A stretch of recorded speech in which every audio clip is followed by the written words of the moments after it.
Hi there, my name's Andy and I work for the Pace Trust that works in Poole, Bournemouth and Christchurch, and we do RE lessons, lunchtime clubs and assemblies like this one you're going to see today. I want to tell you a story that's in the Bible about a woman that was going to be stoned. They're going to throw stones at her for doing something wrong. And someone came to Jesus and said, "Can we stone her?" And to which Jesus replied, "Let the person who is without sin," that means the wrong things in our lives, the wrong things we think, say, do, and the good things we don't do, "let the person who is without sin cast the first stone." And you know what? Every single one of the people who are standing there with stones left, because everyone had done something wrong. The woman was left with Jesus, who had done nothing wrong, and he said, "Where have they gone?" And she said, "They've left." And even though Jesus was holy and perfect, he said, "Well, I don't condemn you either. Go away and sin no more." He gave her another chance. He showed mercy to her. And I was thinking a little bit about that. The Bible says that we've all sinned and fallen short of God's glory. Nobody is perfect apart from Jesus. And it's a bit like a gap between us and God. We were created to be friends, and when people turned away from God, that broke that relationship.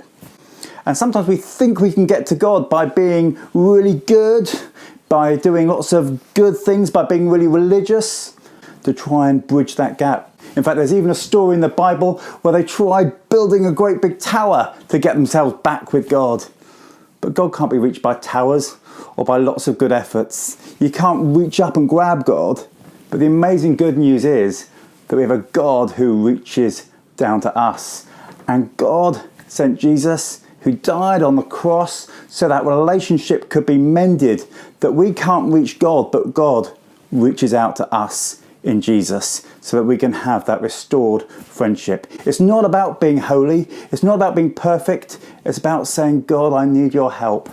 I'm really sorry." In fact, Jesus told a story about that. He told a story of two people who went to pray. The first was a very important religious person who went and stood at the front of the temple and said, "God, I thank you that I'm such a good person. I thank you that I am brilliant." And then another person came in who was a tax collector, someone who wasn't very popular. And she just sat at the back and couldn't even lift her head up and said, "God, have mercy on me, a sinner." Well, the posh bloke at the front carried on praying, "And God, I thank you that I'm not like her at the back. I thank you that I fast twice a week and I give 10% of my money to the poor." Which of the two do you think God was pleased with? I think the second one. I think the person who knew that they weren't perfect and needed God's help. They say that when you point a finger at somebody, you have three fingers pointing back at you.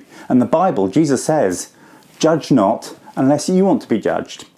I think so often we try and put other people down to make ourselves look better, rather than what God wants us to do is admit that we've all made mistakes. None of us are perfect, and we all need God's help every day, all the time.